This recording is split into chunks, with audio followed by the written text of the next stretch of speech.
Welcome to Moral Side of the News, our weekly discussion of today's top stories from a moral, ethical, and religious point of view. I'm Shawn Kaelin with the WHAS Crusade for Children, and I'm joined today, as always, by a distinguished panel of local religious leaders. Reverend Clay Calloway, West Louisville Ministers Coalition, Father John Stoltz, St. Aloysius Catholic Church, Rabbi Stan Miles, Louisville Melton School, Reverend Dr. George Wasson, Faithpoint Church, and Richard Uhler, retired U.S. Army chaplain. We begin this week with the mass layoffs this past Tuesday at the U.S. Department of Education. Overnight, the Department of Education gutted. More than 1,300 workers told they're being laid off, now cutting the agency roughly in half. Education Secretary Linda McMahon saying those cuts are just the first step. What we did today was to take the first step of eliminating what I think is bureaucratic bloat. The department is already the smallest of all cabinet-level agencies, but is responsible for everything from managing federal loans for colleges to enforcing civil rights laws in schools. The leader of the nation's largest teachers union says students will pay the price. There is no way that that's going to lead to faster service. Calls will go unlistened to. Emails will go unread. We know that. McMahon asks what will happen to some of the department's critical programs, like Pell Grants and funding for students from low-income families. We kept all of the right people and the good people to make sure that the outward-facing programs, the grants, the appropriations that come from Congress, all of that are being met, and none of that's going to fall through the cracks. McMahon says the president has given her a mandate to strip down the agency and work with Congress to eliminate it. So panel, we come out to you. How do you evaluate the layoffs at the U.S. Department of Education, and what moral responsibilities do government leaders have in balancing fiscal responsibility and the well-being of federal employees with the future of education and the broader societal impacts of these decisions? You know, it's really, really ironic. We've been sitting here for about 10 minutes before the show started, and I get the news on my Apple Watch, which is a bit bizarre. And one of the things that came across my watch as I was waiting for the program is that there was a massive reinstatement of people who were laid off. Now, you're dealing with a watch here. I don't know what department got rehired, but somebody did. And I think the whole issue is the massive unknown of what's going to happen next with our country, with our government. You look at it and you see it reflected in the financial community, and it's frightening. It's just hard to answer what's going to happen next. Where are we going from here? It's the great unknown, but it's not so great. You know, it's just what you're seeing taking place is just clearly an upheaval, for lack of a better term. It's confusion, and that's being kind. What's happening in the last, 2 months of the new administration has been a very massive, chaotic episode that's swept the country like a plague. And this is the latest episode with the Department of Education. The mass cuts, which sounds like mass killings, but it's still mass mayhem that's been launched in a department that is critical to this country's future. Education is a passport to the future. So it appears to be, as I was informed by my colleague who is an education expert, it appears to be the latest episode of trying to cut public education, weaken public education, to make it more exposed to the possibility of private acquisition and management.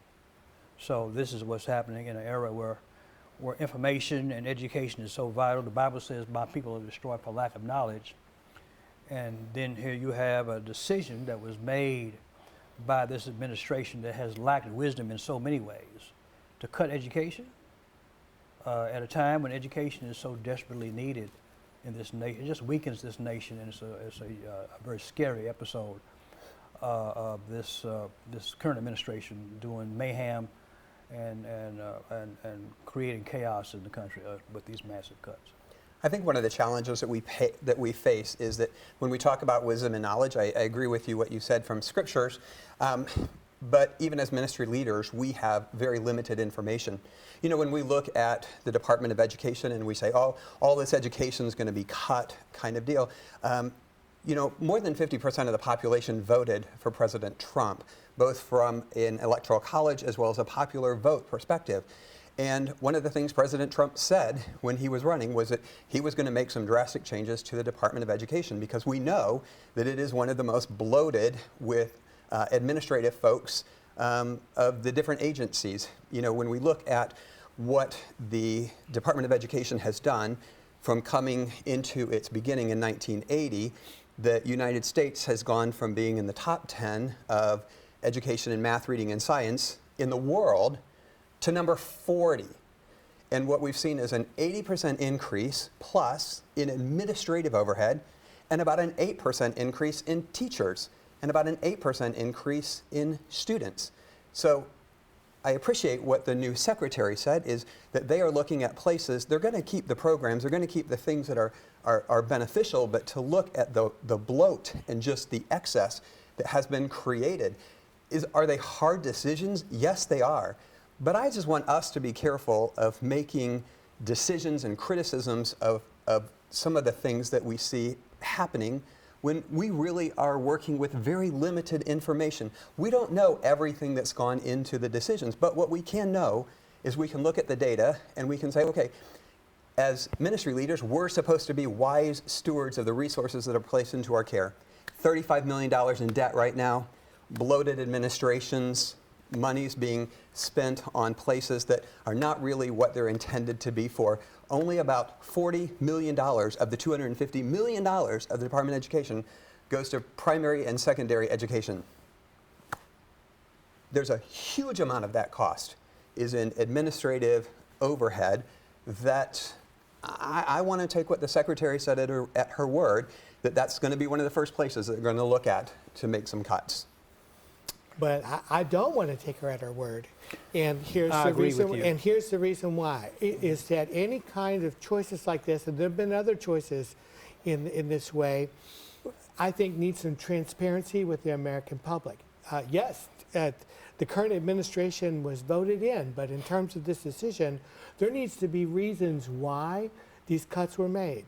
And the other thing around this is that when systems have problems, and every system needs improvement, it seems to me that a good way to go is that you do some study on it, you make that study transparent. The public then is offered feedback through their congressional representatives, their senators, and you look at improving a system in a way that is thoughtful, that has taken some research. Here we're seeing a number of different issues where cuts are just being made. These decisions seem to me, especially being offered, where I don't see too many reasons for them other than bloat. And I think that bloat needs to be cut. And efficiency is a good thing in government and in all systems. So I think all of that's fine and good. But it requires some study and some work and some thoughtfulness to say, what exactly in this system is not working and what is? What could be a better value and what is not of good value right now? And I think that those decisions can be made, but they do require work. And here, I think, just cutting something that bloat and doing it very quickly, not offering reason, is not actually doing a whole lot of work. It's actually being irresponsible. Well, it's a lazy way of doing it. But isn't that really us making the assumption that none of the work has been done? Maybe there's been a lot of work done over the last 4 years prior to President Trump coming into office, and looking at and examining the data and figuring out what's going on and trying to figure out the places that we can actually cut and get our $35 trillion bad stewardship under control. So there's a perspective that's going to say, well, they're just doing this haphazardly and pulling things and cutting. I don't think that's true. My perspective is going to be different than your perspective. I believe that there has actually been the research, there's been the data gathering, there's been those things to really try to make the best decisions, and it has to go quickly. We elected a president to act quickly, and that's what he's doing.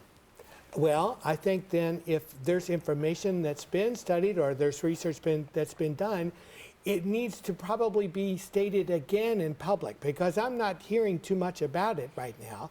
What I'm hearing is just decisions being made in a sense that almost seem to be almost overnight for the sake of efficiency. Now, I happen to agree with you on this, that to me, it is a scandal that our budget is so unbalanced. It's not good for our country. I even think our unbalanced budget is bad for the world and the world's economy. I think it needs to be straightened. I think it has imbalance leads to imbalance in many other ways. So we happen to agree on the sense of balance, and that we do need to work for greater efficiency, but not in a way that is reckless. Because then, for one thing that we see in this decision-making process is that decisions are put forth and then they're pulled back.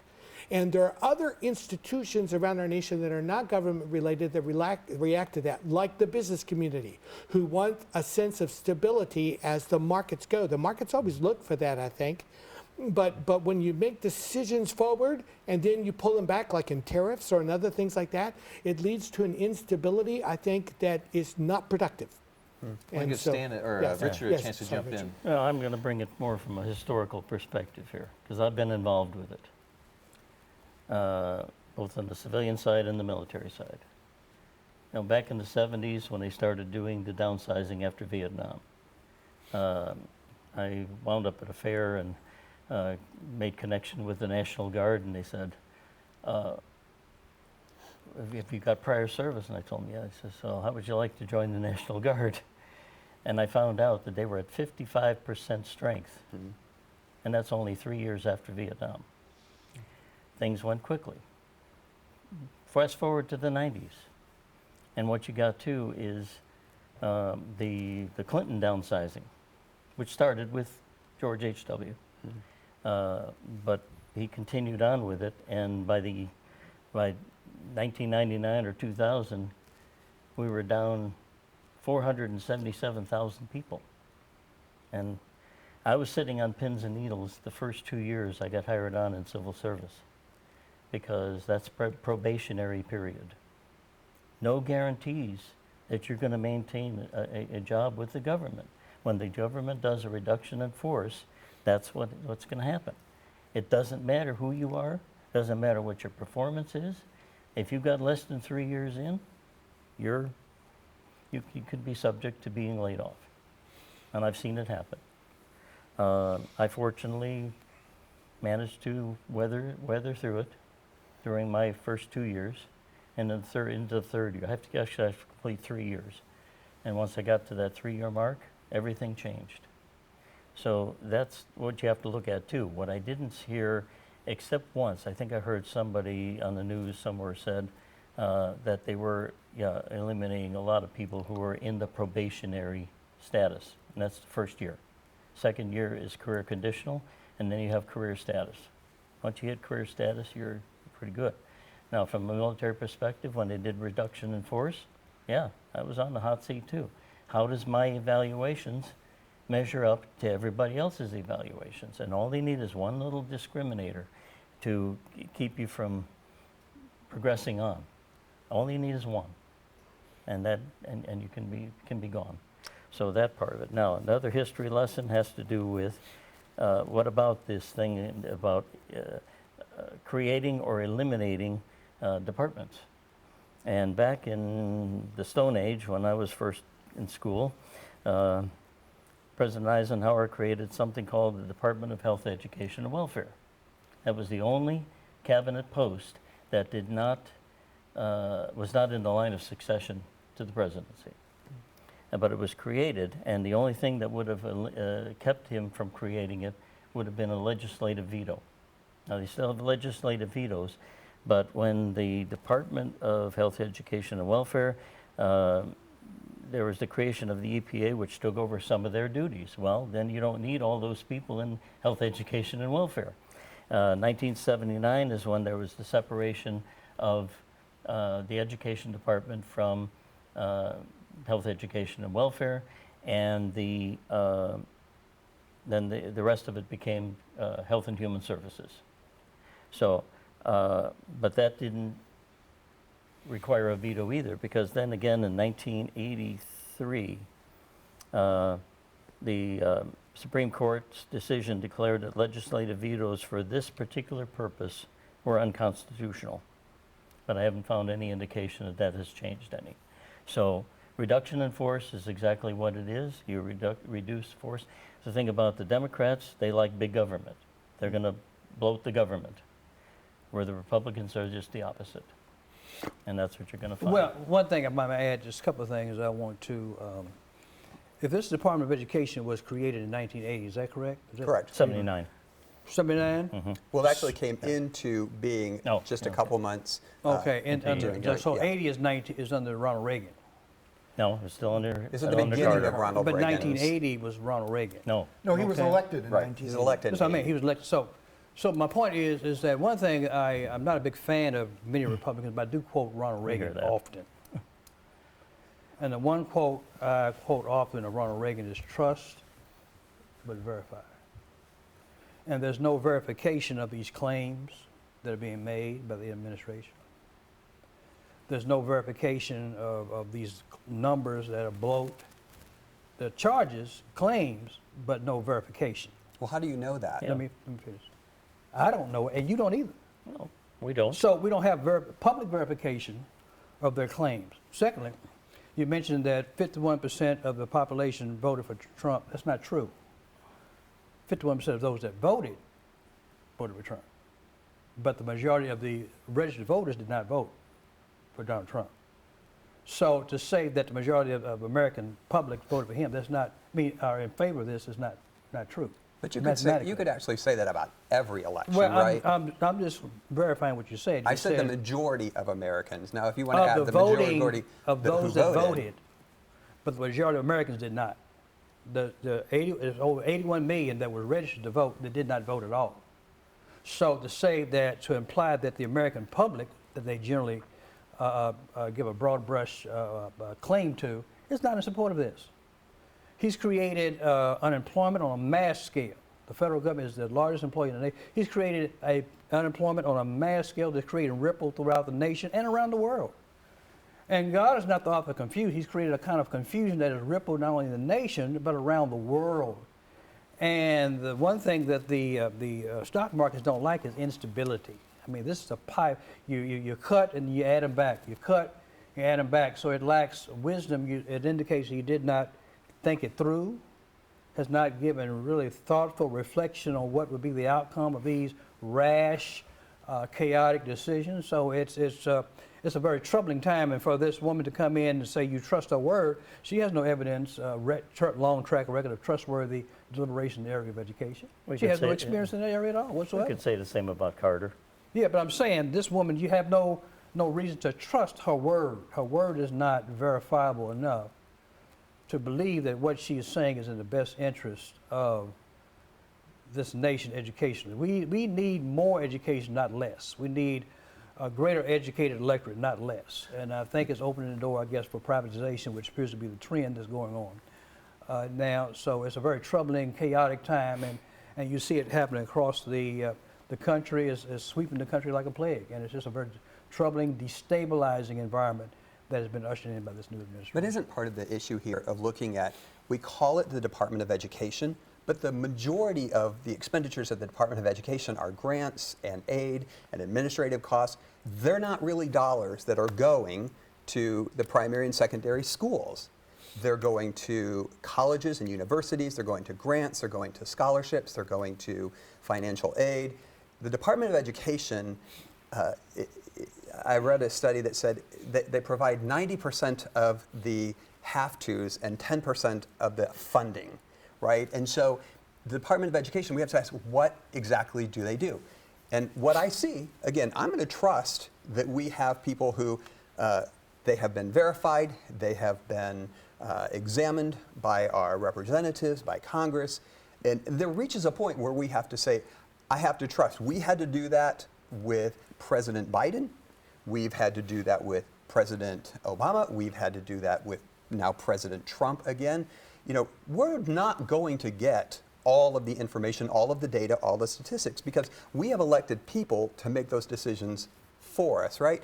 as ministry leaders, when we make decisions in our churches, not everybody is a part of every decision that we make, and we don't provide all the detailed information to everybody that is in our care, but they have to trust that our leaders of our churches and synagogues are making these decisions. I want to choose to do that like you did with President Biden. I want to choose to do that with President Trump. Well, I didn't do it with Biden.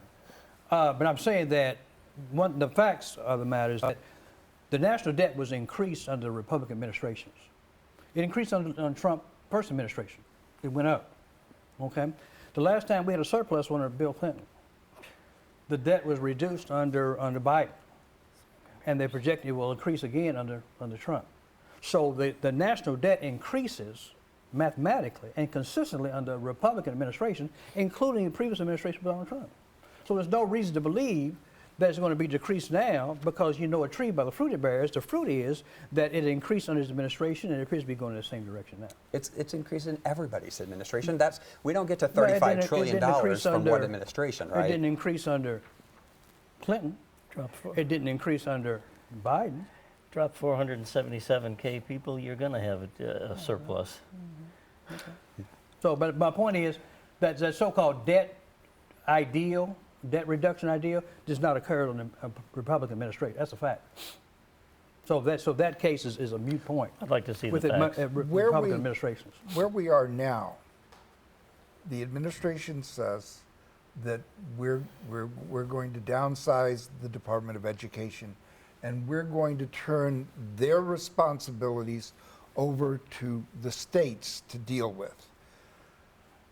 My question is the Commonwealth of Kentucky ready to deal with this? Is the state of Indiana ready to deal with this? Are the 50 United States of America ready to deal with these changes? I fear not. And once again, I see question marks and chaos and no resolution to help educate the children of this country. That's the bottom line. We want to educate the children of this country, and incidentally, we want to educate the people who are in higher education, be it colleges, universities, or vocational situations. That's the bottom line. That's what we need to do, and we need to figure out how to do it the best way possible so that we will not be God forbid, the 40th in the world in certain areas of education. And the state of Kentucky typically is around the bottom, 49th, 48th at the bottom. And Kentucky is a welfare state. We get more money from the federal government than we pay into it. So to expect the state of Kentucky to be able to handle this load without federal assistance is preposterous.